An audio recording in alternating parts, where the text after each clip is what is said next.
Hello and welcome once again to Moorgate Andrology, and today I'm delighted to be joined by Dr. Abbas Khadra, a urologist at Moorgate Andrology.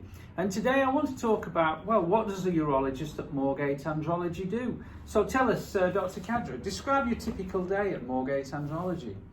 Well, it's a combination of things. We do some consultations before any procedure. The patient is welcome to come and talk to us and meet us in person. We describe the procedures in detail. And then followed on by that, obviously, we have some on-site. We can do what I call non-hospital procedures. So these are done under local anesthesia. Things like the penile filler, treatment for premature ejaculation, and even erectile dysfunction. Now we've introduced recently treatment for that with PRP. And then we obviously have stuff that we do in hospitals, which are the surgical procedures, the length and girth surgery, and treatments for any penile abnormalities that needs general anesthesia. So tell me, what is the most popular treatment that you perform at Moorgate? Well, I tend to perform a lot of the non-surgical, certainly with the fillers. We're having some very, very good, excellent results. Patients are liking the filler procedure because it's pretty pain-free.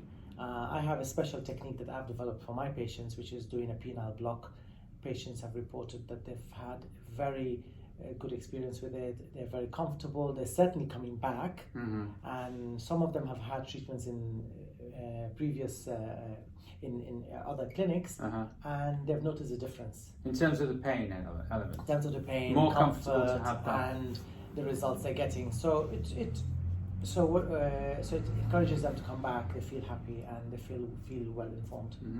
So why do you think that penile fillers are so common now? I mean, you never heard of them a number of years ago, but now it seems like every guy wants to get these penis fillers done. Why do you think that is? I think because fillers are safe. So people have known that. Women have been using fillers for the face for a number of years. And recently there's been a lot of work out there about penile fillers. So it's safe, it's easily injectable, and it's done under local anesthetic. It's affordable, which is where it comes. Affordability is important for these patients because the previous procedures that we still used to do and still do involve hospitalization, involve general anesthesia, so the costs go up. So I think affordability and safety is the main element, and the results, they're instantaneous. So when you've had the filler done, you can see the result, and there is no downtime. Right. So you can head back to work the next day. Certainly we ask the patient to abstain from any sexual interaction or even masturbation for up to a week to 10 days to allow the filler to settle in. But apart from that, there is absolutely no downtime. Okay, so penis fillers is the most common procedure. Which procedure that you perform would you say is the most up and coming at the moment? What are guys interested in terms of new treatment developments? Well, it's when you start discussing what we can do. I mean, certainly now there's a big trend that they've never heard of, that you can actually put filler in the head of the penis. Really? That's becoming, when I mentioned that, they all wanted to have it done, because once you've had filler done to the body, to the shaft, there is occasionally disproportionate size in terms of the head looking smaller. So we can certainly do that. And what is the benefit of that for glands, what I call glands augmentation, is it also helps treat premature ejaculation as well. Right, that's a really common problem for lots of men. Very common, and a lot of them don't want to use the sprays and don't want to take any pills. Right. So this gives you a more permanent solution. Again, you need to top it up every year or so, but it's certainly more attractive than the previous treatments we've had. Right. So typically your day is mostly made up of penis fillers, and more filler to the head of the penis, you say, is becoming more popular, either because they want the head increased in size and or premature ejaculation. Correct. Yeah. And I hear you also doing a lot of PRP treatments. Yeah. What is all that about in terms of the penis? PRP is platelet-rich plasma.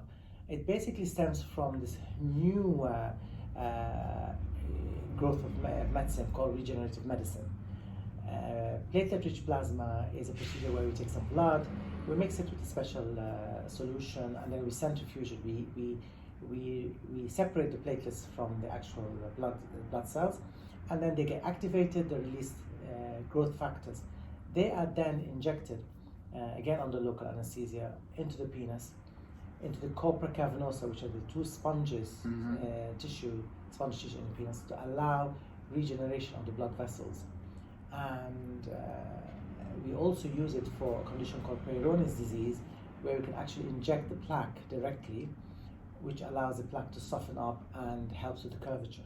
Incredible. Yeah. Incredible. Well, there you go. So, Moorgate Andrology, there are a range of treatments now available non-surgically, and they're led by this man here, Dr. Abbas Khadra. If you'd like to find out more, you can go to the Moorgate Andrology website at www.moorgateandrology.co.uk, or give us a call and make an appointment to come and see Dr. Khadra. That's all from me today. We'll see you next time back here at Moorgate Andrology. Until then, bye for now.